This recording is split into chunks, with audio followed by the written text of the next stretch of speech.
Well, welcome back to another edition of Inside BBI with John and Eric.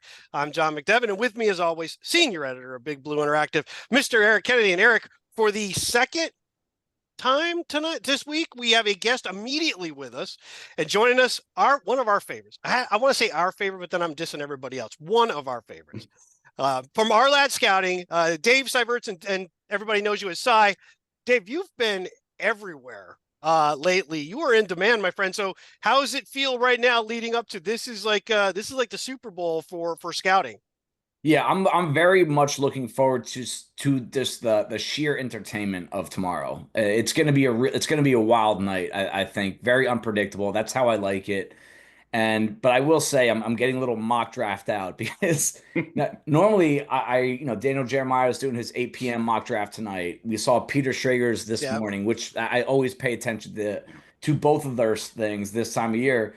But I'm reading it, I'm just like kind of sick of it, like I just want to see what happens. And because you can come up with 10 scenarios of what's going to happen in the top 10 alone, it just trickles down. I mean, where I'm doing a 7 round mock draft right now, and I don't even know, I have no idea what to do with Shadur Sanders. I have no idea. So I'd like to do some stuff that's going to be a little outside the box, so it's not get too repetitive. But Right. those are good problems to have. It's been a long, I would say 11-month process, and to see everything kind of come bottleneck to tomorrow night, I can't wait. Just interacting with everyone and being happy, being sad. It doesn't really matter this time of year. It's just going to be fun to see what happens. I'll let you go here, Eric. I know you got stuff. Big picture, because I know where you were a month, maybe 2 months ago, and when approaching this draft as a Giants fan, if you were looking at this draft. And I've seen a lot of people probably haven't seen your comments on Twitter, but where are you at big picture? Put the quarterback aside for a second. What would you be trying to accomplish in this draft? Not from a specific player, but in terms of what do you want to do with this team? What is your vision for the New York Giants in order for them to compete in the division with the world champions, and the other team they have to compete with now is the one that was in the NFC Championship game? I would put the NFC East right up there with the AFC North in terms of how physical this division is. And every coach, every GM, every fan, every player says we want to be more physical. But I think that that's the macro level plan I would love to do, is that you start building up from where they currently are to build a nasty, big, strong, fast, and physical team. And I'm willing to give in some other areas if you can make me bigger, faster, more physical. I don't want to get too caught up into, hey, you need to have the best production ever in college. You need to have the longest arms. You need to, come from a power four program now. I just want bigger, faster, physical, and let that be an identity for this team. The easy answer is to build the trenches, offensive line, defensive line, which they should do in this draft, especially this draft.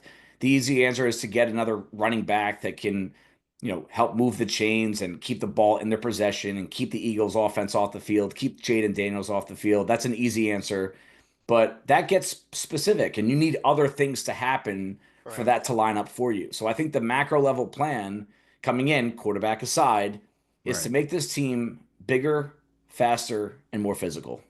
And to follow up with that too is so, and it's a kind of a running joke on the website and between John and I. I've gotten addicted to the draft Yeah, simulators. you have. You But have. but they're a great tool to They show are. you the opportunity cost of doing certain things in the Yep. draft, like going after a quarterback. And I'm sure we're going to spend at least a decent part of the show on the quarterback conversation. One of the problems I have, and I know you had it a month ago, and I want to see if your views have changed, is I'm not thrilled with any of the quarterbacks in this draft. And when I'm on the clock in the simulators and I'm looking at possibly drafting a quarterback and comparing them with one of these trench players that you're talking about, bigger, stronger, faster, I have a hard time passing on those guys. And in the back of my mind, I'm also worried about, them trading away capital to move up into the back end of the first round, which they may have to do to a quarterback to get a quarterback. I know that you have talked in the past that you might pass on a quarterback in this draft. Have your views evolved since a month or so ago? Because I know at one point you were saying maybe we should wait till next year to look at the quarterback. Yeah, I'm, my wife calls me stubborn all the time, so here I am. I'm gonna pull the stubborn card again and tell you that I would pass altogether on quarterback unless you see a crazy value in round 4, round 5. Okay. The only scenario I can get behind, though, and I think this is going to be a surprise to some, because in the effort to make them bigger, faster, and more physical, is Jalen Milroe. It is, to quote Daniel Jeremiah, it's a lottery ticket. Those are his words, not mine. But that is the best way to put it. Your odds with him are a little bit better than winning the lottery. So let's not make play into that too much. But the one thing I like about Milroe is that there are so many different ways you can use him, even if he's not your franchise quarterback. And honestly, you might even know that next year. So if you take Jalen Milroe, you probably do have to do it at 34 overall. That is the issue. But if you take him at 34 and you're in a position to take a guy at this time next year, you still do it. Unless Jalen Milroe knocks your socks off all year in meetings and practice, preseason games. Maybe you get some looks towards the end of the year. And again, that's what the lottery ticket does for you. And even if you don't like him at quarterback, I guarantee he's a weapon for this team for the long-term future. And one follow-up question. Sorry, Jen, one last one. On Milroe, am I making too much out of this? When I see him interviewed, when I listen to him speak, I'm impressed with him. I don't know if you get that same vibe, but he seems to me to have a professionalism about him, and so that intrigues me as well. Nick Saban loves him. Okay. He's loved him since pre this season. He's talked highly about him when he stepped in for Bryce Young when he got hurt 2 years ago, and he did something that no one ever did in Alabama quarterback history: throw 3 touchdowns in his first start ever. And that was back in 2022. I think if I remember correctly, he came in for Texas A&M. He played well, and he started last year and put himself in the discussion with not just his arm and no, sorry, not just with his legs, but with his downfield passing. And his passing tape this past season, it was not good, but he also suffered from drops down the field more than any quarterback in this class. Jaylen Milroe, part of what gives him upside as a passer is that he throws dimes down the field. He makes really high level deep ball throws consecutive seasons over and over against good competition. And I'm telling you right now, if those guys came down with those balls, Ryan Williams, one of his best receiver, dropped multiple. If they came down with some of his numbers are that much better. And I think we're talking about a different statistical version of Jalen Milroe if a few of those balls comes down. So to me, I believe that Jalen Milroe is worth a roll of the dice if you want to roll the dice. Do I want to? Do you guys want to? That's where these discussions get really interesting. Do you actually want to roll those dice? Because I've always said this about taking quarterback day too. Clap, clap, good for you. I support your decision. You're giving up the opportunity to beef up another area of the roster. Right. True. And we'll come back to Jalen because there's more stuff I want to ask about him. But I will say this. The Eagles have a second-round quarterback who took them to the Super Bowl, won a Super Bowl. The Cowboys have a third-round quarterback. So it's not unheard of within the division, and we don't need him to come in and start. I love what you've said. I've said it all along. His athletic ability, I know the comparison, people go flip out, but it is a true comparison. It's just he's this further ahead. He's kind of Taysom Hill in that he can do all those things Taysom can do, but your potential as a quarterback is there where Taysom's really not. But his athletic ability is so much further ahead. His body size allows you to use him for other stuff. By the way, if I draft him, I might make him the second quarterback sometimes in games, knowing my emergency quarterback, if somebody gets hurt, I'll worry about the next week and bring Winston in to be the starter and Jalen, because I can use him to run things that Justin Fields did for the Steelers when they had Russell Wilson. That being said, let's pretend for the moment, right? We don't know what the Giants are going to do at 34, so I don't want to stick to the quarterback. At 3, we kind of have an idea at the moment. We have Hunter, we have Carter. Before we talk about those two specifically, I want to ask you, what would it take for you to move off from 3? What would you need from somebody else to say, you know what, that's worth it for me to do that? 2026 first is the first part of the conversation. No question about it. And even if you're coming up from 5. Right. Or 6. There's got to be a first, right? Because you're giving up Abdul Carter. That's what you're doing. Right. It's not, hey, the draft value chart says it's only worth 600 parts in points in margin. No, you're giving up Abdul Carter, the number one or number two player on the board. Uh, even no matter who you are, he's at the top of everyone's board. And that's the start of the deal. The other component, and this is based on how far down the draft you're going, I would want another day two pick.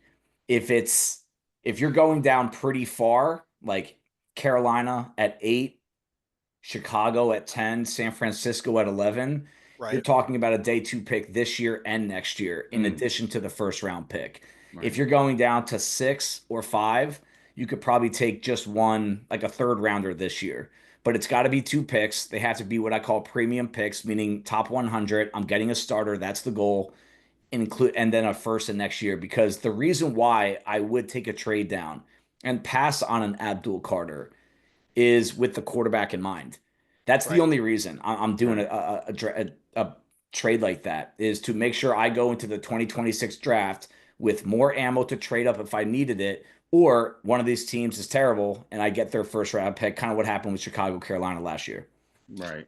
Is there, with those two guys in mind, Hunter, Carter, depending on, because we don't really know yet still. The rumor is Hunter, Carter's available, but it might not be. Does that change for you, if you're the Giants, the likelihood of a trade? Meaning, if it's Hunter that's there, is there more of a chance that I trade than if Carter was the guy that was there? Or is it pretty much even as far as what you think? I would say even. I like Abdul Carter for this football team more than I like Travis Hunter, but I do think Travis Hunter is a better prospect because of his legitimate, credible two-way force. But I still don't know what your plan is with him. And the Travis Hunter is a fantasy, and he is my number one player in this draft.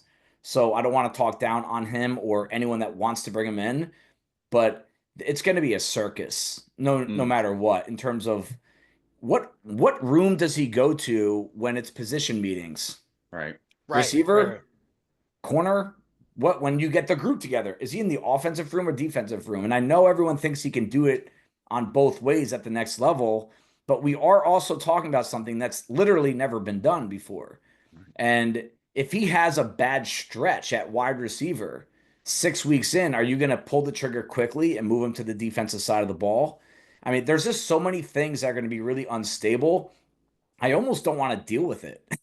Right. If I'm a team, if someone's going to trade up and offer a huge ransom that gets me that future first, I actually think I'm more inclined to trade down if someone wants Hunter than I am Carter, if that makes sense. That's you personally. You don't think Yes, the me Giants will personally. do that? Yeah. I brought up the same points. It's like, again, people don't think of the logistics of just the meeting rooms. Right. He can't be in both rooms at the same time, and that does matter. You can't. Right. This is not a video game. You can't Yep. just play both sides of the ball and not be prepared. And he's pretty raw from what I've read as He a wide is receiver on both sides. Yeah. So I mean, he needs to grow. So it's a really good. That was a really good question, John. I thought that that's something to think about. So have you heard personally from? I know you're probably getting more contacts. I mean, I'm trying to still figure out what Cleveland's doing. Do you think Cleveland? I'm not trying to put you on a spot here, but do you think Cleveland is sticking and picking? Because there's some people that think that they're shopping that pick.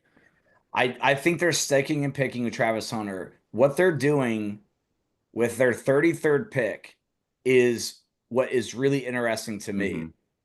I think they're in a very, if not identical position at quarterback as the Giants. Right. And everyone's like, I see it on BBI, I see it on Twitter. Hey, draft Abdul Carter, get Jalen Milroe. All right, draft Abdul Carter, trade up for Jaxson Dart. Browns are trying to do the same thing. Exact same thing. And right now, I mean, I'll give you guys a little spoiler. My 7th-round mock, Jalen Milroe is going to Cleveland at 33. Yeah. And I don't do trades. I don't want to deal with trades in a mock draft. Just I spend way too much time thinking about it. But that's where I see the Browns going. And they're in this. It's like the same exact discussion. Is you're not going to be rushed. You can put him as an active 50 active on game day with Cleveland, with Joe Flacco and Kenny Pickett playing quarterback, and just say, hey, he's in our backfield. He's our Taysom Hill. He's an offensive weapon all season, and then we'll see where we're at this time next year. It makes more sense for them, in my opinion, than it does for the Giants because of the division they play in. and what Cleveland has struggled with on offense. And I believe that Jalen Milroe is very much in the scope for the Browns at 33 or via trade up. But And so I don't think they're shopping two. and so that's the problem for the Giants because, as you mentioned, they pick back to back, and so they're in the identical position. They have the similar draft capital. I think Cleveland actually has more lower picks, but they Yep. basically so it's almost the Giants have to try to anticipate what Cleveland might do and vice versa.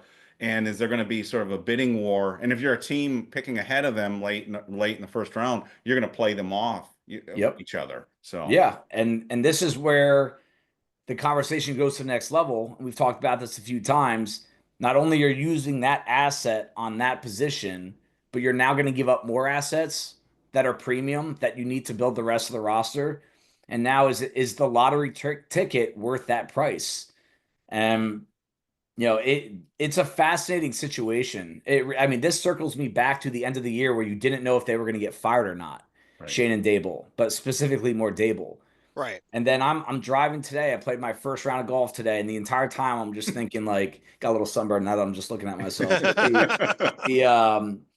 It was the entire time thinking, how much does drafting a quarterback help Brian Daboll's cause? And you know why I was thinking about this? I was listening to you guys with Jordan Renan. Mm-hmm. And this kind of came up. It's like self-preservation mode. It's a natural Right. human trait. The guy is thinking about his job. He's not only thinking about winning games. And Right. if they win 7 games this year with Russell Wilson, better quarterback, and have a quarterback in the scope that they're trying to develop, it's a no-brainer. He's coming back next year. He might even get a new contract. We improved and we have a young quarterback. So does that impede this team's ability to use this draft to build up the rest of the roster? That's where I start to get a little, quote, concerned. Right. And I wouldn't personally get involved in a bidding war for Milroe. I would Yeah. I would take it. Same. I'm with you. He's the one quarterback in this draft besides Ward that I would probably take a shot at there, but I'm not bidding against Cleveland for him and losing more picks down the road because I think there is this thought process. I've seen it on BBI, and I'm hoping the Giants don't fall victim to that this draft will be a failure if they don't get a quarterback. I don't believe that. I think they've insulated themselves a little bit with their free agent acquisitions at quarterback, and I get it. Russell Wilson and Winston are not the long-term answer, but I don't want to blow a draft on like you said, a lottery ticket here, and that's my concern. What would you say? Right. So we say the process, right? That's what the Giants keep saying. Right. We're going to trust the process. Yep. What we've determined from last year was the process was Williams, Daniels, and May were, because of their position and how good they were up here. But once you got past those guys, then there was the board. And the board said Neighbors was their guy way up here. That might have been somewhat forced based on a position of need, but we'll leave it that that's what they did. And they passed on McCarthy. They passed on Penix. They passed on Nix. They went with Neighbors. What if right now Hunter Carter at the top, right? Absolute top. Ward was one of the number ones, but in reality, the Giants kind of knew they weren't going there. The next guy, number one, quarterback wise to them, what if it is Milroe? What if, as far as they're concerned, Milroe's better than Sanders? He's better than Dart. He's the guy we really want. Does that change your perspective on wanting to go get the guy? If they have a conviction, that's the guy we wanted. Yeah, I'm a believer that if Brian Daboll, especially him, has a conviction of the quarterback and they're afraid you're not going to get him if you stay put at 34, I support that approach. And this is always, these conversations always goes, what would you do versus what do you think they'll do? Right. If he has conviction of Jaylen Milroe, I say you let him go get him. You let him go trade up. I wonder, what do you guys think about the fact that the Giants have 2/3? One of them is at the end, I know, but does that make that pick just a little easier to trade away? At least one of those thirds. Does it make it easier to trade away in a very deep draft that is loaded with just second, third, fourth rounders? That list just goes on forever. Right. Is it easier for me to give that up if my head coach has conviction that he can develop a really talented Jalen Milroe and in some cases a Jaxson Dart? My answer to that question is if you believe in the quarterback, then no price is too much. Yep. I believe that. But you better be you better be right, because I think the Giants can address, and I know you do because I've listened to a lot of your podcasts. I think the Giants can get well in a lot of places in this draft. And so when you're trading up, you're giving up 34. So Yep. that's a natural spot to take an offensive or defensive lineman there. So Very. that's off the board. But then you got to give up one of those other third round picks, which is another natural spot for an offensive defensive line. And when you run the mocks after that, it really changes the rest of your draft. You can still get guys, but they're not as good. So you're not that you're reaching, but it's just not the same quality. And then you're not getting as many people. There's a big difference. It doesn't sound like there's a big difference, but there's a big difference between having a 6-player draft and an 8-player draft when 2 of those picks are 7th rounders. So that's my you. So I to answer your question a long-winded way, yes, I do it, but you better be right, because the rest of your draft might not be so strong. When you trade up like this, right? And like you said, that the mock draft simulators, this is why Right, it is a good lesson for everyone to take on. Not only do you miss out on some players that get drafted between your slots, you just lose so much control. right, You only have so much control draft weekend. And when you give up a pick and have 60 picks come off the board before rather than 30, you're doubling that instability, that lack of control. And I do believe the Giants have fallen short in manipulating draft weekend with a lot of trades. Day 3, day 2, move up 4 spots, move down 9 spots. Trade a future 5, get 2 years from now, get a 6. The best teams that they're making trade. I mean, there's teams that make 8 trades over the draft right, weekend. right, And it's not just for the player that they traded up for.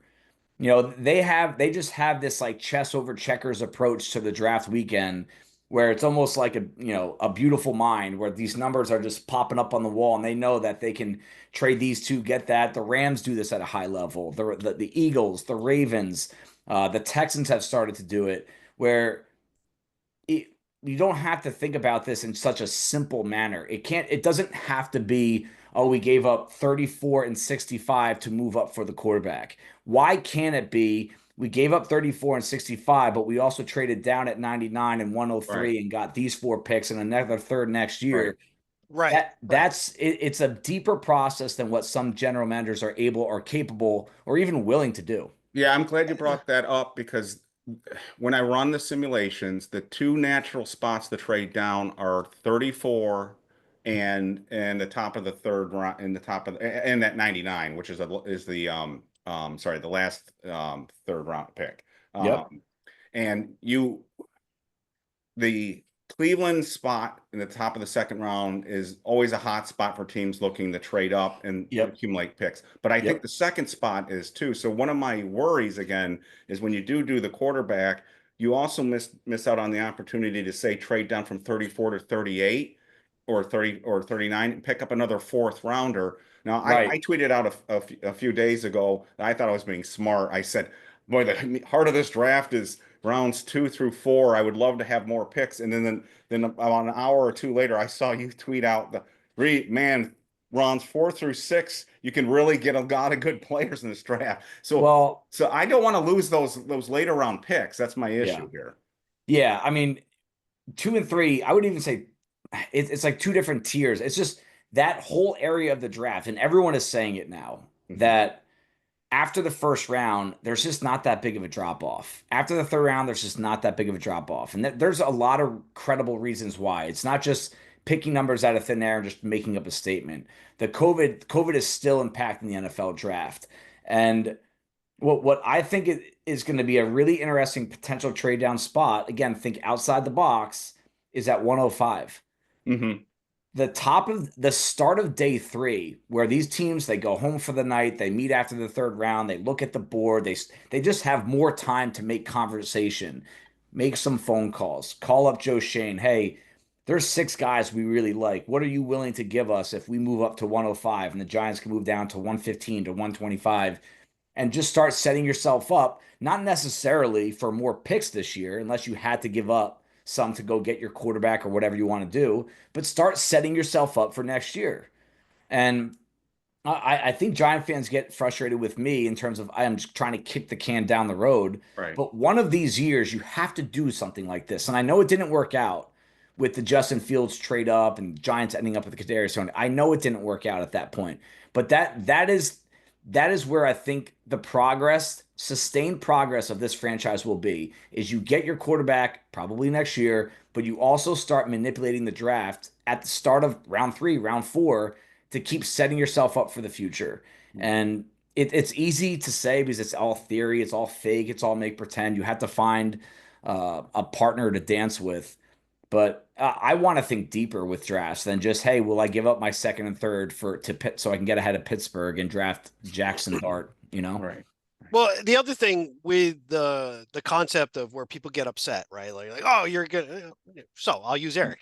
Eric gets upset about possibly losing the guys at 34 offensive or defensive line. The yeah, problem is we, not you, because you have your own stuff. We are all relying on you and others to kind of tell us who's in that range. The problem is yeah, we don't know who the Giants have. Because you could go back and you look at things like when we got Josh Azudu. yeah. That there were other players that are more well known than that range, but the Giants went and took Azudu at that point. There's guys that I heard today. We did a mock draft. Eric and I did our own mock draft, and Eric admittedly thought I took him a little bit later than what he probably would go, but we would both jump on him around that range, and that was Arante Ursary. Mm. I heard today there's rumors that he could possibly go at the bottom of round 1. Yep. So when you start thinking about guys that you're projecting second, third, whatever, they might go higher. Some might drop lower. We're going by names because that's what we think in that area.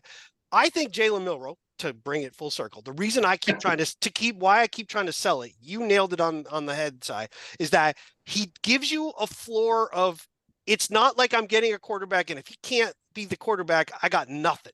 This dude, Tyler Shuck, for example. right. This dude can come in. He can provide stuff even in his rookie year when I don't want him to even throw the ball. Yeah. We can run some cool plays with him, and Daboll likes that running quarterback piece, which you're not going to have with Russell Wilson. He's older, he's smaller, he moves around, but he's not running Daniel Jones runs. We're not going to do any of that stuff. But you could bring in Milroe to run some of those things if you wanted to. And the threat that he might throw deep still is going to keep you honest. You can't just commit to stopping him to run the ball. This guy has a floor. His ceiling is through the roof if you can hit it. But his floor is higher because at the very least, I got a serviceable guy that I could use. And like you said, if I realize halfway through or at the end of this year, like, damn, this dude is not going to be able to hit the broadside of the barn between 10 to 15 yards, we're never going to have him as a starting quarterback. I know I'm going to go draft the guy later, but I still got my third string guy or second string guy, my Jeff Hostetler until he had to play in 90. I got that kind of guy that will get me something else. And that's why I'm okay. If the Giants are committed, I say jump back up and get him, because we've wasted too many times of just kind of, we're not gonna make that attempt, right? They took the Daniel Jones. That wasn't an attempt. We waited at a spot and we overdrafted him. We didn't move up to get him. We overdrafted him, and then we assumed everybody else was going to jump on him. They didn't. Nobody else really probably had him the way that we did. Yep. This is different. You've targeted a guy. You've got something specific in mind, and I'm okay if you take that swing and go for it. Yeah, definitely okay with the swing. The problem is I think there's going to be multiple teams thinking that, to be honest with you. Right. I think there's going to be some serious competition for him. Do you, big picture again, just first round, any other teams kind of stand out to you that are looking to possibly jump up? I did hear Denver, Jacksonville top possibility, jumping up all the way with Jacksonville, which would include a first rounder next year, some additional picks, and wide receiver Cortland Sutton was the mention there. There's been some talk of Dallas possibly and San Francisco possibly wanting to move up. Anything that you're hearing? So the number one, the most reliable thing that I've heard is that Green Bay is looking to move up. And ironically, a team that has not drafted a wide receiver in the first round since 2002, they're targeting a wide receiver and they're willing to move up a lot. And I do think I've been mocking a wide receiver to them since January. That they keep on trying to play the day 2 game. The problem is these day 2 receivers, they're all flawed, and they're really hurting this Packers offense. I mean, I think they led the NFL in drops last year. Christian Watson gets hurt every time someone touches him, or every time he falls hard on the ground. And I think those guys are great accessory pieces, but they need someone to stabilize that room if you're going to get the most out of Jordan Love. So that's a team that I heard that was going to move up. I know that Pittsburgh is nervous about teams jumping ahead of them, so they're in the trade up talks. Um, Carolina is the team that I heard is trying to move up high in this draft. And I don't Wow. know if the Giants or have an offer from them. All I know is that the Giants have an offer from someone that is very attractive.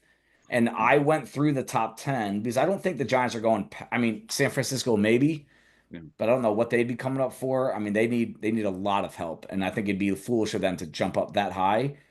But Carolina is having an internal debate between Jalen Walker and Shamar Stewart and Mikael Williams.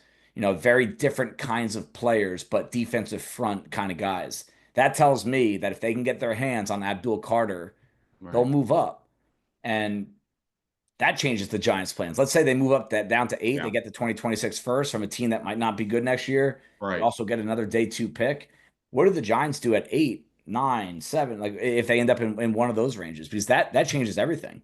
And we know they have a relationship, the two GMs. Yep, they Right, do. Yeah. right. So, Yeah, they've already that- wheeled and dealed last year with Burns. yeah, and you had emailed me earlier in the week that you thought that Giants are going to have an offer, and Shane has confirmed that since that Yep. teams have been calling them. So Yep. that's interesting. And it I sounds just like wish I wish Chicago's I trying to knew trade. what the offer was. Like I wish Yeah. like a strong offer, what does that mean? And who is it? I mean, the Saints are being kind of weird right now. The Niners are playing very weird games with all these guys that are up for new deals, including their quarterback, Yeah, go right? Purdy. Yeah.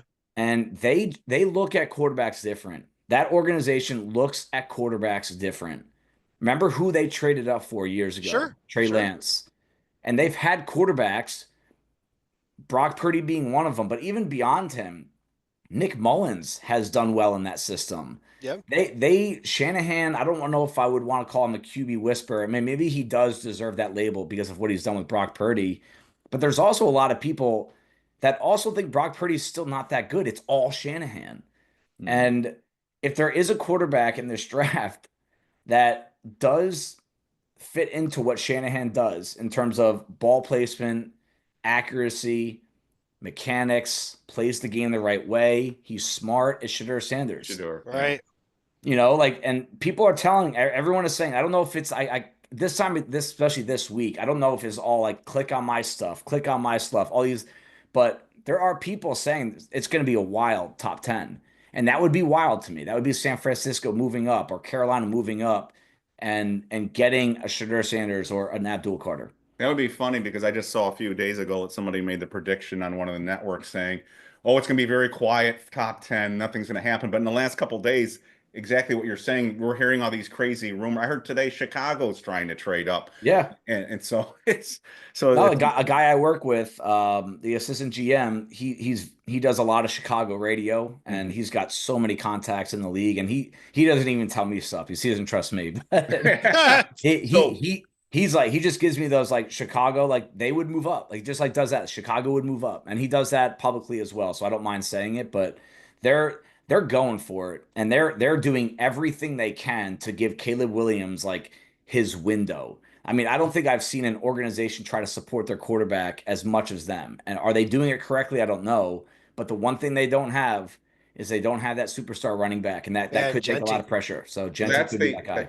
that's the rumor that's going around today is that they're trying to get up to get Genty. I wouldn't be surprised. And I think Jacksonville is the natural spot for them to Yep. trade. So New GM, yep.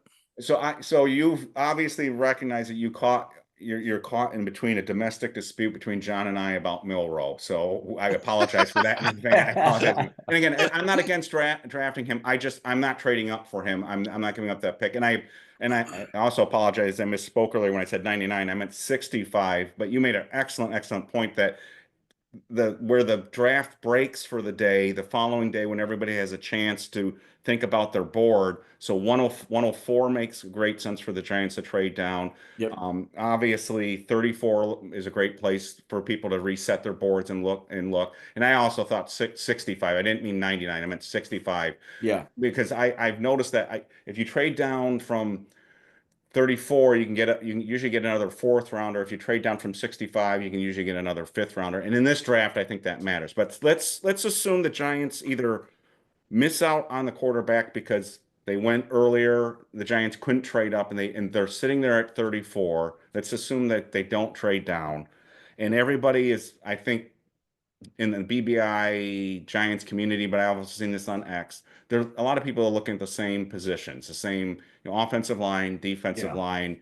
It seems to also fit with what might be out there. Donovan Jackson might be there. Tyleik Yep. Williams might be there. We may even get lucky. I don't think this is going to happen because it sounds like he's moving up boards, but I've seen Grant, maybe Grant might be there. I Yep. saw one mock, for instance, that Grant was there. There might be another offensive lineman that might be there. Is there any position besides those two, if somebody falls at that spot, you would go, you know what? I'm going to wait on the lines. I've made the case for Ibuka. If somehow he gets to them, that he would be a good complement to Neighbors. But is there a wide receiver, a tight end, any other position, even on defense, that you would go, you know what? I can't pass on that. Yeah, I mean, every time I do these position previews for the Giants, like I do like, the summary from my report, and then I write a little italics, just like Giants BBI type. And I feel like I've said the following words like 5 or 6 times, like, hey, if this guy ends up being there, like it's just hard to they're just hard to pass on, because I am a believer and just keep drafting the best players you can. All right. And I've even softened a little bit to pick the best players available at a position where you have a spot, right? Example, there's a few safeties I like. Would I draft a safety in the second round? Probably not. You're three deep there. You have two starters. You just drafted one. You just signed one. Belton's a solid backup. He'll probably be gone next year, but second round's a little rich there. So I would say you probably shouldn't take a second round safety in this draft. But tight end, I mean, there's a couple guys I really like in this draft that might be there in the second round. And Terrence Ferguson, he's like one of my guys of this draft. I have him and Colston Loveland graded essentially the same. All right. And Colston Loveland is being talked about as a potential top 15 pick to the Indianapolis Colts. Yep. And I think Ferguson is right there with him. And I got encouraged when I listened to Daniel Jeremiah a couple days ago saying that when he went to scout Loveland at Michigan, it was against Oregon. He walked to the other side of the field, and like Ferguson, he was like, this guy might be better than him. And that's what I see on tape as well. He would be a hard guy for me to pass on at too, especially considering, and I'm a guy that liked Theo Johnson. I still do. I believe in his upside, but he's still a project. He's raw. You could still see it on tape last year, but he's freaky. Like he does literally have Gronkowski type ability. So, and I think the coaches, Daboll especially, love him as well. So, but that's a guy that I would have a hard time passing on. That's a out of the box position. Another one is wide receiver. I'm all about this team adding playmakers. Right. They don't have enough right now, and I do think Giants fans sometimes look at Darius Slayton, Malik Neighbors, Wan'Dale Robinson, Jalen Hyatt, and say, "Hey, we have a good young players." Well, if you go look at and spend time looking at every depth chart around the league, the Giants are way below average in terms of just how many playmakers do you have. So if an Emeka Ibuka drops to them and you like him enough, you go for it. If you go, hold on. Yep, okay. Just put you on guys on full screen mode. The slot receiver next year, I don't think Wan'Dale Robinson has earned a long-term contract. Right. And it's not because I don't like him, but I'd rather not pay him what he would get on the open market. So Jalen Milroe from Iowa State, I have a first-round grade on it. It's a late first-round grade on him, but if he's there at the top of the second round, I think that dude's a special player. And it's just an easy exit, insert, doesn't have to play right away. He adds to the return game. And then the running back conversation keeps coming up as well. There's going to be a running back there it's hard to say no to. I probably will still say no to him. Go for the trenches, get a guard, get a D tackle. But there are running backs that are going to be there in the second round. I guarantee there's going to be at least one running back there in the second round that you would fantasize about. And I'm fearful that this regime that just drafted a Tyrone Tracy, that just drafted a Malik Neighbors and signed Darius Slayton and drafted Wan'Dale Robinson, that they're in their heads not even going to look in that direction. And I'm a little concerned that might be the case at 34. Well, the only thing and I agree with you. And the thing is that people have noticed they've brought back 10 of 11 starters on an offense that only scored 16 points a game. So as Jordan was talking about, but we've talked about before, they seem to be blaming the quarterback for all of that, which is probably not wise. But I agree with you. So I think they got to look at, these other positions. And if you do get another tight end, you're not replacing Theo Johnson. No. In 12 personnel, you're making your offense very interesting at that point if you have two tight ends like that. So I think people need to think about, like you just said, think about weapons too on offense that make not just quarterback. How are we going to score more points? Variety and depth. Because guys, people get hurt every year. And I know but some of these guys, like, it's just inevitable. Someone big is going to get hurt, and the best teams have plan B, plan C, plan D. Right now, I don't even know if the Giants have a plan B for any of these spots on offense. So I go into the draft saying you got to find those guys right now. Well, and one follow-up question, John, I'm sorry. Yeah. So 34, the obvious where everyone's thinking is offensive, defensive line. Yep. Are you thinking about the same names everyone keeps coming up with, the Donovan Jacksons, the Tyleek Williams, or are there other people that you're looking at there? Are there players that people aren't thinking about? Like, I'll give you an example. For some reason, all these simulators think Alfred Collins will be there at the top of the third round. He's the kind of guy that I could see go higher than that, given his length and his size, and his potential. Maybe I don't know what you feel about Alfred Collins, but are there players there that we're not talking about that you might think on the offense and defense? Again, we don't know who's going to fall, but maybe players that people should also be thinking about. Just along the lines? Yeah, just along the line. Either line. Just at 34. I mean, I think because to me and John, when we were looking at it, it seems like the same. There seems like it's pretty obvious who the guys that should or could be there and who the Giants. Again, it's the Donovan Jacksons. It's if Booker is there. It's somehow if Grant falls there. If Tyleek Williams obviously is there.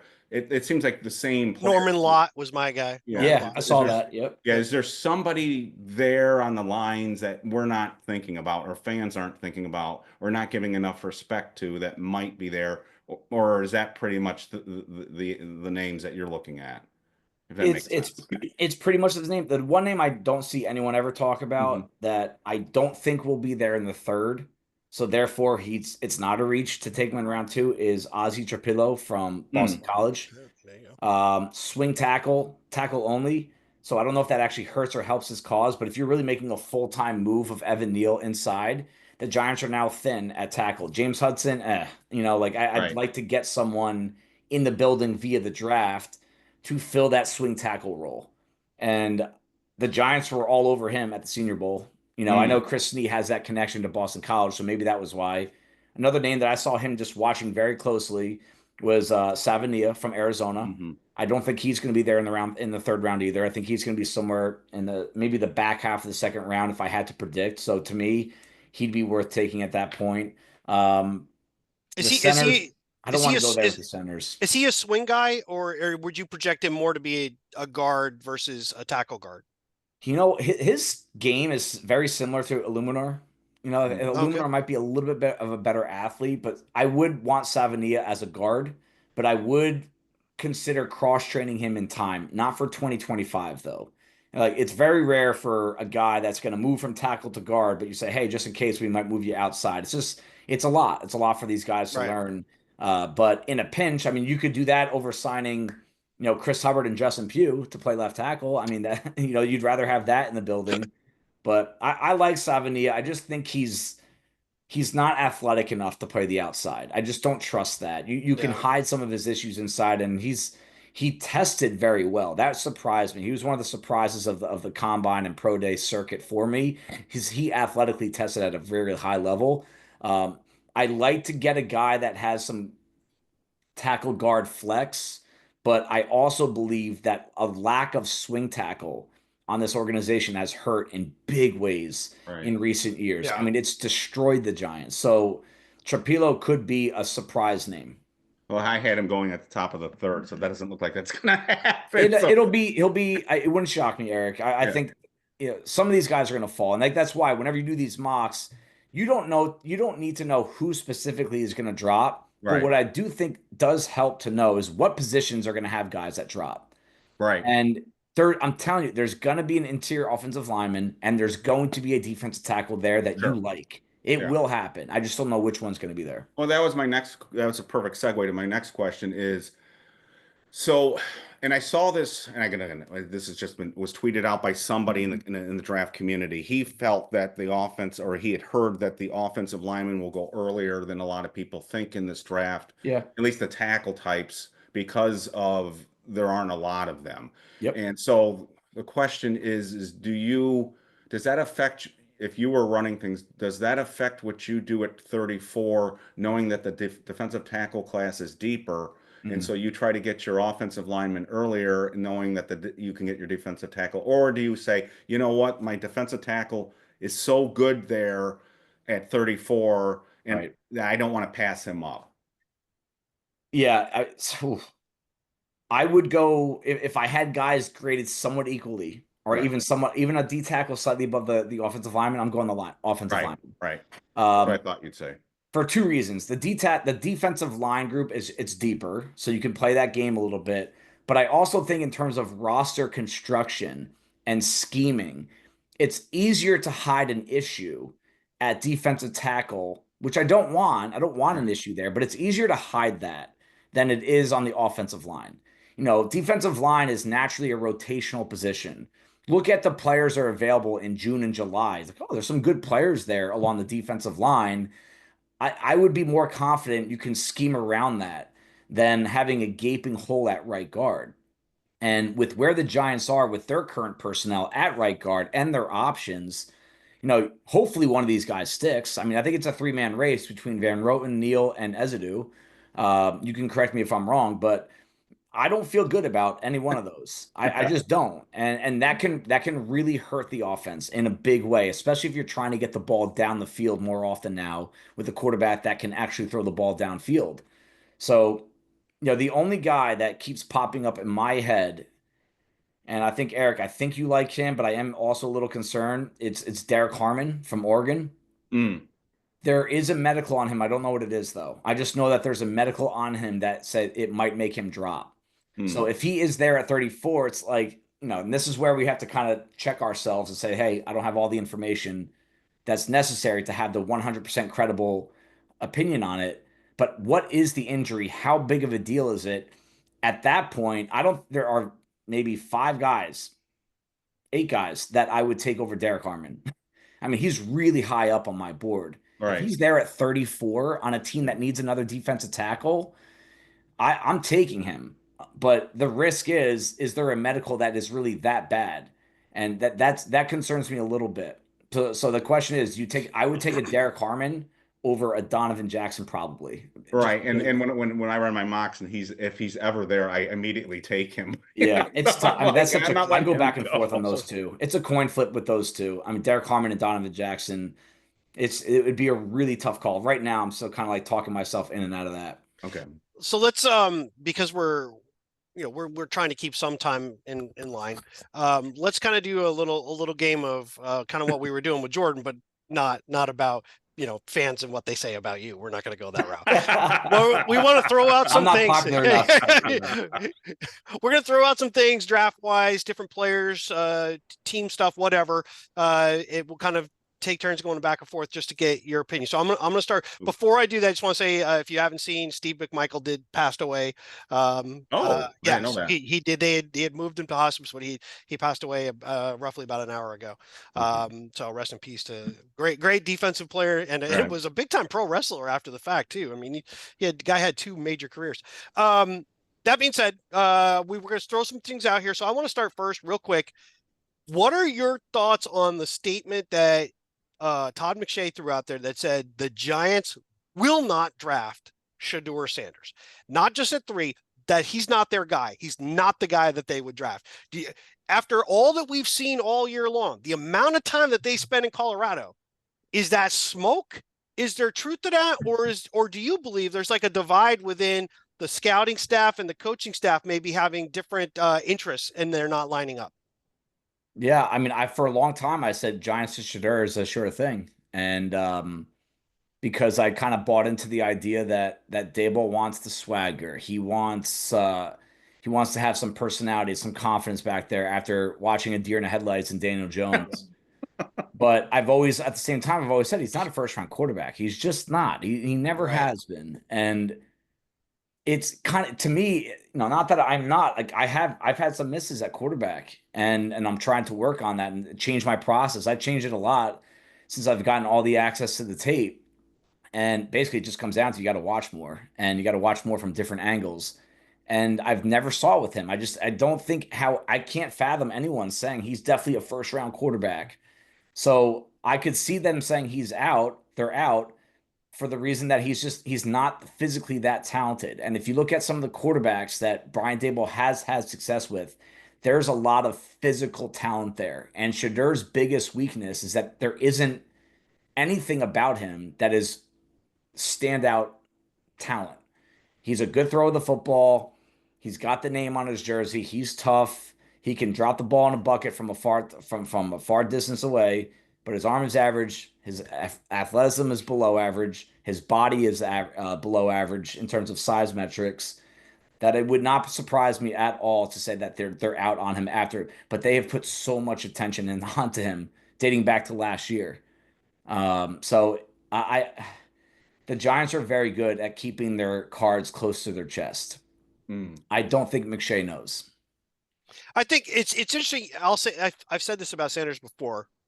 If you swapped out his nameplate and you didn't know who his dad was, Yep. he plays for Colorado. Your big interest is going, that guy was pretty good playing with the guy who won the Heisman Trophy. Right. We've seen quarterbacks put up massive stats at Georgia. We've seen them even with Alabama, where they're surrounded by other talents and they weren't considered top tier quarterbacks. You looked at all the talent. Colorado didn't play anybody. He's not a bad quarterback, but I don't see a huge difference between him and Drew Lock coming out of college. I mean, there's some similarities. The difference is his name is Sanders, and his dad brings a lot, and he brings a lot. So it's a tough one. I just don't think I agree with you. The Giants have spent a lot of time on him, though. I mean, they've gone to Colorado so much that somebody in that organization is really interested. Everybody went too. It wasn't Right. just Oh just yeah, a and couple multiple guys. times. The Yeah. whole clan went, and multiple times. And I don't know. I think there's real interest there. I still think that the Giants are very interested in him. And I think it'd be less crazy or less unpredictable for them to pick them in the first round high than it was Daniel Jones in 2019. One weird follow-up. I know you can't make a statement to this like, yeah, I know this to be true, but I'm just going to throw this out there. Is the likelihood that if he fell into later in the first round more that the Giants would trade up to get him if it was Hunter that fell to 3 and the Giants took Hunter and then traded back in to get Sanders and match the 2 back up again? To make it Boulder of the East. There you go. There you go. I mean, the social media accounts would like that. I mean, Yeah. that's for sure. That would be the biggest winner. I don't think that would make any difference. I think Okay. the Giants, that's a fantasy to me. Like that, I think the Giants would be above that. Like I don't think they would draft Hunter and Like I don't. and pursue and actually pursue Sanders because they have Hunter. Right. I've thought that other teams would do like, reigniting Joe Burrow with Jamar Chase. Like that made sense to me because Sure. for a lot of different reasons. But that one, it wouldn't make sense to me. And hey, like, I didn't even know what side of the ball Hunter's playing on. So what if he plays corner? I mean, hopefully Shadur Sanders wouldn't be throwing the ball to Travis Hunter that often if he's playing corner. But well, unless we play Cleveland. Yeah. Yeah, no, I hear you. I was curious because it's come up. It's come up before, and you just wonder, like, we spent so much time there. Is there something that we thought we could pull? But anyway, I just thought it was kind of cute to throw that out There's there. so much to think about now. I mean, that's like, can the draft get here already? But this is Right. every time this time of year comes around, I'm always like, man, like I wish I had more time to do more work on other guys. There's always these possibilities, and I think that's part of what makes the draft so intriguing is that the options are limitless. It's infinite in terms of what can happen, and every time you have a new thought in your head, it changes everything. Right. Si, you write all these wonderful reports for years on previewing the positions. Thank you. Thank you. Yeah. They're one of the things that everybody loves. And you stack your players. I read all of these things. I've always been under the impression, and you can tell me if I'm wrong, that when you stack them according to you what you think, but also in terms of kind of the conventional wisdom of where these players are supposed to go. But I also got the impression reading over the years that you have your personal favorites, that even if somebody's like number 5 or 6 on your list, you kind of are rooting for him to be on your team, even though he's, Sure. he's the 5th or 6th guy, not the top guy. Yep. I'm going to throw out some names. I'm just curious to see your thoughts on this. So, in one grouping that might go in the same area, Okay. Alfred Collins, Darius Alexander, Joshua Farmer. Are there any of those 3 there that you're like, I'd really like to see that guy more than the others? Or you can throw in another name there on the defensive tackle side that you're kind of rooting for if he was going to be drafted by the Giants. Yeah, it's interesting. I mean, I'm a human, right? I mean, Mhm. I have an algorithm and a grading system, and it spits out a number, and like every now and then, I'm like, I still kind of like that guy a little bit more, like Yeah. maybe I should change some of the inputs for his grade. But those guys, they're very closely graded between Collins, Farmer, Alexander. I put Shamar Turner in there as well, even Mhm. though he's a very different kind of Right. defensive lineman. Those guys are big, long, physical. But out of that group, I mean, I like the security of Alfred Collins because I think at the very least he's a very solid player, an Ashawn Robinson type. He's not Mhm. going to be a star, but he's going to help Dexter Lawrence get to his ceiling. He's going to make other players better. But Joshua Farmer has the most upside of that group. And Right. if you want to pursue upside, I think that guy's got it. He just doesn't really know what he's doing. They had 2 D tackles at Florida State. The other one almost came out. He made a decision to return Alexander. No, not Alexander. Jaxson. Daryl Jaxson. Mhm. Both just like mammoth sized dudes, really long, really fast, really physical. But you could tell he doesn't know what to do with his hands yet. And is it bad coaching? Is it him? Is he just inexperienced? And in this defense, I would like to take a chance on someone. And if you want to take a safety net pick, Yaya Black on day 3 and double up, go for Mhm. it. But I would like to see them take a chance at D tackles. So Josh Farmer would be my guy there. Yeah, because some people are all over the place with him. I mean, some people have him going higher. When I say higher, I mean by like around higher or lower. And so I'm really curious where some of these guys go. And because of the depth, does somebody fall to that 65 spot that maybe might not normally fall in a regular Yeah. draft? The other name on the opposite side of the ball that I don't see a lot of people talking about, and maybe I'm overrating. I don't know. Is Anthony Belton the Okay. tackle? Do you like? I mean, I know you've got him on your list, and he seems fairly high up on your list. But is he a guy that would be on your radar with the Giants, or do you think there's just too many question marks? There's a question of whether or not he should be a tackler or Right. guard. Right. And he's been on the radar for a couple years now. He was the guy that stepped in for Ekwanu, and there was like, hey, he's next. He's the next one. And he's bigger. He's got more traditional tackle body, but he is heavy footed. He gets over his toes, and the lack of body control in space is an issue. But he was probably the second or third most dominant and consistent lineman at the Senior Bowl. And I was sitting with offensive line coaches in the stands watching the one-on-ones, and they'd just be like, "He looks excellent right now," because he made it look easy. He stayed very under control. He didn't overextend himself, which is those are the issues that we saw in college. He got penalized a lot. It was always for that same exact reason is that he just simply from a technique perspective was overextending. He was leaning from the waist and he just caught himself off balance and he got really Mhm. grabby.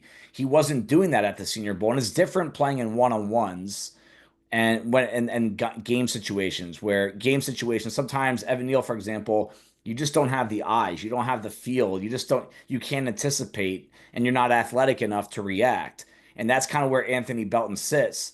But maybe it was a matter of coaching because he goes to the Senior Bowl and he looks like a stud. And when I mean he can stop anyone. I mean, you run into him straight ahead, you try to bull rush him, he's not moving an inch, and that's why some people like him at guard. So Anthony Belton to me, Jalen Rivers, same thing from Miami, probably a little bit later on. Those are 2 guys that if they are there, he could be there in the 4th round, Eric. And I'm signing that. I would sign for that right now. If you said that's the offensive lineman they're going to get, and they're doing something else with these other picks. Yeah, and that's what I do in a lot of these mocks when he's there, and I appreciate with the Rivers comment as well too. And then and one other for me, and I'm sure John has a couple. Yep. Inside linebacker, I originally didn't think that this was going to be a strong group based on what people were saying. I don't think it's a terribly strong group, but I don't think it's as weak on paper as I thought it was going to be.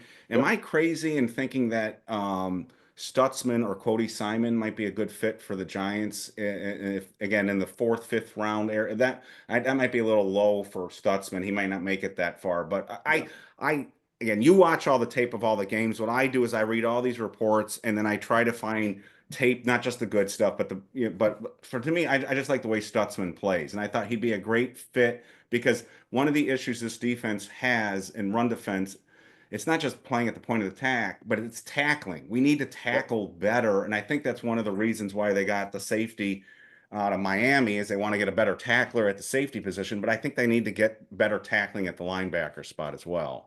Yeah, and that to me, Cody Simon is that guy. Mhm. Local New Jersey kid, went to high school Right. right near MetLife, so just that's a fun story. But I watched so much Ohio State over the past 2 years, especially this year, 16 games. It's crazy how many games these guys are playing now. But he just every week, him and Ransom, the safety, they're just making solid football plays, reliable. You know what you're getting, play in, play out, drive in, drive out.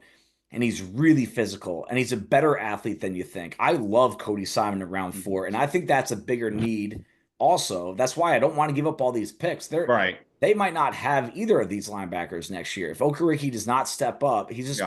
just going to be overpaid. You got to let him go. McFadden is a free agent next year. He hasn't been the healthiest and he's missed a lot of tackles. And Cody Simon to me would be a nice guy to get into this system, get him in here right away, let him be that third linebacker this year. He could eventually maybe replace McFadden this season because he is pro ready.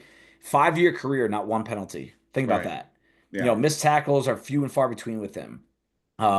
Again, coverage is a big part of playing linebacker now because quarterbacks are so good at taking linebackers and putting them exactly where they want to put them with their eyes. Mhm. And Simon is going to be a little bit of a liability there, but so is McFadden. I mean, linebackers that can truly play the run and defend the pass at a high level are very few and far between. Right. And Stutzman is in the same discussion with me. He made a lot of plays behind the line of scrimmage, though. And they did let him freelance a little bit. Some of that was scheme dependent. It was kind of engineered for him. Mhm. But both guys are guys you want in your locker room, excellent day 3 values, and someone that can add what I started the episode off tonight. They make this defense more physical day 1. And that's a spot where I think I want the Giants to find their way again. I want good, physical, fast linebackers. If Carter's the pick at 3 and you're trying to get your best 11 on the field, Yeah. can he play inside early downs and then kick outside to rush to later if you wanted to have Burns, Tibbs, and Carter on the field at the same time? Absolutely. I think that's part of the draw to him, to be honest with you, because I know that question comes up a lot is if you're drafting, what are you doing with Kayvon? Like they could be on the field together. And with the rotations, trying to get these guys to 75% snaps, like do some simple math in your head.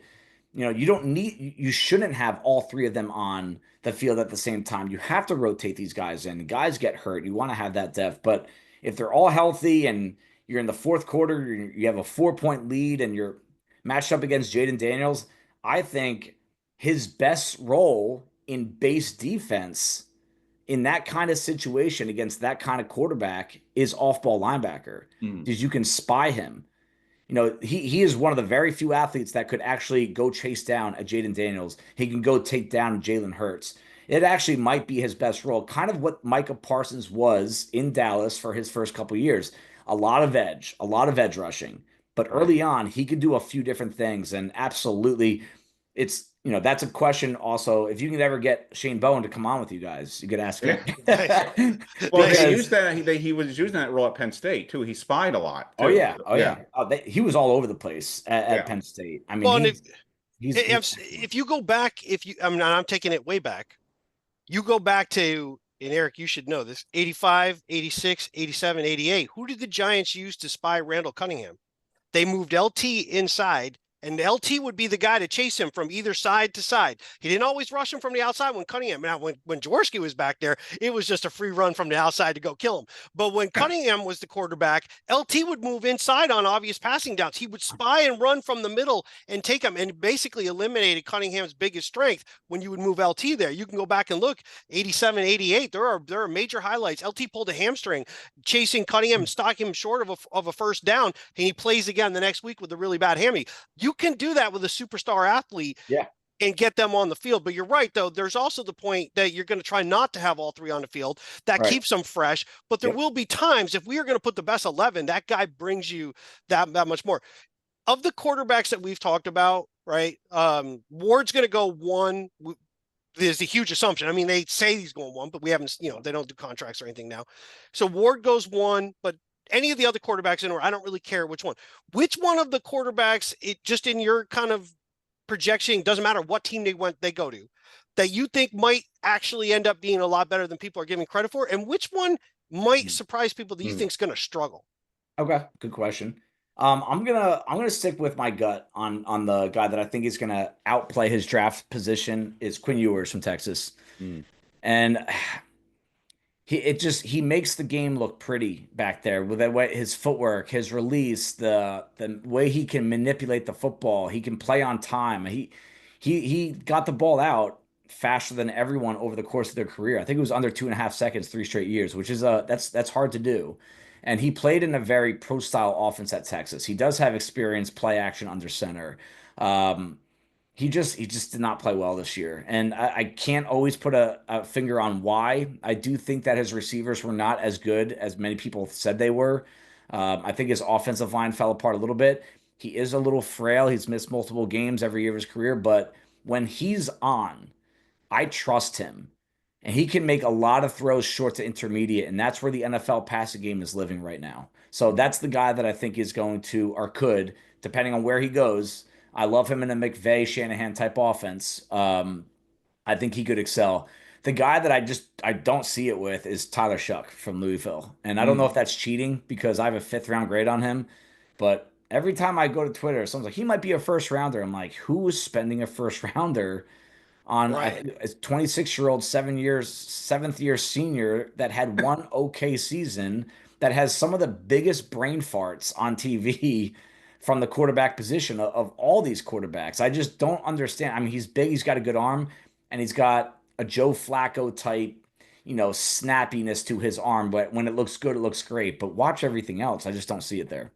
We have a couple minutes left with you, so I want to give a quick speed round on here. Yeah, let's do it. I'm gonna make a hard question here for you. So after first 2 rounds, who are your top 3 favorite running backs in this draft? So after the first 2 rounds. Yeah, after the first. So someone who might be there for the Giants in the bottom of the 3rd round, top of the 4th round, that's where you're like a sweet spot that you might be thinking running back. Damian Martinez from Miami. Right. Big physical guy that moves laterally better than you think. RJ Harvey just reminds me of Bucky Irving in a lot of ways, who I had a really high grade on last year. And I'm going to go Montreal Johnson from Florida. He's a day 3 guy all day, like a 5th, 6th rounder. But he basically marched Trevor Etienne out of town, who went to Georgia and tested really well. I've liked him for 2 years now, and I trust in the way he runs. I think he's a good NFL back. And where do you think Scadaboo goes? Man, I think he's going to be day 3 pick. I do. I think he's going to be a 4th rounder just because he just does not fit the profile of what NFL teams look for at running back, and he's so violent to a fault. I'm very curious to see what he does. And then real quick, Terrence Ferguson's out of the picture. Aurora is out of the picture. Are you tight ends? To me, there seems to be some interesting, especially if you're looking for receiving tight ends that might be there mid rounds too. Is there anyone there that catches your eye that you might think would be a good fit for the Giants? I loved Jake Brenningstool's tape. I drafted him. Okay. Yeah, from early in the year, I love this tape. It had some Dalton Kincaid flavor to it. Did not end up there with his grade, but he's a natural receiver. Gavin Bartholomew was on fire as a true freshman when Kenny Pickett was his quarterback, and they never found a quarterback after he left, but he tested really well, and his tape is impressive. Those are two guys. Thomas Fedoni from Nebraska was the #1 tight end recruit in the country over Brock Bowers when they came out of high school. Suffered multiple ACL injuries, but looked really good at the Senior Bowl. He's back. He's a straight line athlete. Doesn't turn very well, probably because of the knee, but he's big and fast, and his hands are enormous, and they swallow the football. So that's a late day 3 shot you could take. Okay. All right, so I'll do the last one because then we'll roll you out. We'll wrap the whole thing up. Yep. Jared Wilson, Seth McLaughlin, and Jonah Monheim of USC. If you were going to get one of those guys to be a center or center guard, which one of those 3 would be your choice, if any? So I mean, Wilson is obviously man, honestly, because of where you're going to have to get him in the draft, right? Because Wilson's a day 2 guy. You're going to have to use a day 2 pick on him. And I like him enough to take him day 2, but I think the value is McLaughlin from Ohio State. Because you could probably get him 5th, 6th round. And he's smart enough. He's played at Alabama. He's played at Ohio State. He was playing excellent before the injury this year. That's who I would go for. But you know what? Another center name I want you to keep an eye on late, out of the box. Remember, Willie Lampkin from North Carolina. Damn it, because I was going to ask you. I have said, and I said this on another show, I see Willie Lampkin ended up in Baltimore, and they move him to the fullback, the Ricard, because that dude can move enough. Ricard. Yep. But yeah, interesting that you say that. But I did get McLaughlin was in my mock draft. That's why I was really glad you chose him. Good. So, yeah, I'd be happy with. Where'd you get him? I had him, I believe, was it 154? I think I got him at 154. I'd sign for that tomorrow. Did sure. Slater from is it Sacramento? Yep, Sacramento State. Yeah, did he at one of the All-Star games? Did he in the practices? He did well too, didn't he? He was one of my winners from the Senior Bowl. Yeah. Okay. He didn't lose a rep all week. He played center. He played guard. He Right. tested really well. I love that kid. I feel like I'm alone on the island with him. I think he's like a round 3, round 4 kid. Wow. And it reminds me of Chris Snee. I'm telling you, like that's when I started to get into evaluating talent, was during Chris Snee's career. And he reminds me of him in a lot of different ways. Yeah, so I agree with you. I think there are interesting guards in this draft later Yes. on in this draft that they might be able. One And last it's a name, good I know situation. Well, yeah, we got to. Yeah, It's a good situation for those guards to come in, because like I feel like you're going to run with this 3-man show at right guard between Neal, Van Roten, and Ezadu. And if they all 3 strike out, then at least you have someone in the scope that you could maybe play. I know some people like Kubis. I wasn't wild about him, Right. but it's kind of like a Kubis plus type guy what you could get in these day 3 interior offensive linemen. And just one last name too. I don't think you were high on him. I don't think you were when you wrote your report, but I've seen other people put him up there. Oh shoot, I'm going to think. Joshua Gray. I don't think the guard. I don't think you were real high on him. But any comments real quick on him? I mean, he's very old for a product. I think he's going to be 24, 25. Okay. Very short arms. He did play tackle. He's got excellent body control, and he just doesn't move anybody. And to me, if I'm going to draft you, I want to have a lot of tape where you're moving guys off the ball. You're displacing them. You're not just latching on and kind of staying square and hoping for the best, which happens a lot. A lot of these guys come out of college, they're just not that strong. I remember I learned that in 2019 from an offensive line coach that's with the Jaguars now. And he says like so many of these guys come out of college and they're just not strong enough. And that is what Gray is to me. He's going to get beat up. So really short arms as well. Okay. So we'll wrap up the whole show. Like, subscribe, all that good stuff. Si, tell everybody where they can follow you, especially tomorrow night. Where can people pay attention to what you're doing? Yeah, on X, I will be tweeting out every pick, just a little short analysis. I'll try to not keep it cookie cutter. I'll try to give you something a little different about every player or every situation that they're being drafted into. I'll be on BBI. I'll try to comment. Are you guys going live tomorrow? We'll be live. Yep, Yeah. I'll be So live. I'll try to definitely be on commenting in there. Oh, that'd be Nice, awesome. yeah. That would be awesome. And on BBI, I usually make a pick. Some people love it, some people hate it. Too bad. Either way, I do a draft pick for the Giants every time they're on the clock, and I just like to compare it 6, 7, 8, 10 years down the road. Sure. It's fun thing to do. So I put my pick in the BBI chat before the Giants pick is made, and I like to compare them at the end. But I think next week, Eric, I'll have the draft analysis done for you. Yeah. Hopefully by Sunday night or Monday morning. You run with it. You get right on that. Yeah, you guys. I always put you guys first with that. I have some other things I have to do Monday, Tuesday, Wednesday, but I try to get that done as soon as possible. Send it over to you Sunday night. You do whatever you want with it, and but I'll try to be as active as I can, both in your chat and on BBI, because I'm Well, going if to be you're in sitting our right here with the TV. If you're in our Nice. chat, that would be awesome. I'm going to ask you to do one minor thing here. Public service announcement. People respect your opinion on the draft way more than me and John. Can you please tell people that when we get into the 7th round and that the Giants draft somebody that they've never heard of, to not lose their minds, please? Yes, you do tell- not lose your mind anywhere on day 3, to be honest with you. Right. But every year, if they get there, and here it is, the Ourlads draft guide. I got mine. If their 7th round pick is not prominently listed in this guide, that does not mean the player is necessarily it's a fail. bad pick. Yeah, I would say just for the sake of, because I know this time of year we can all try to come across as experts, and I think all of us, myself included, and anyone reading and watching, we don't know what's going to happen with any of these guys' careers, and I think this is take it for what it is. You do the work, we write, we research, we watch tape, but at the end of the day, none of us really know what's going to happen.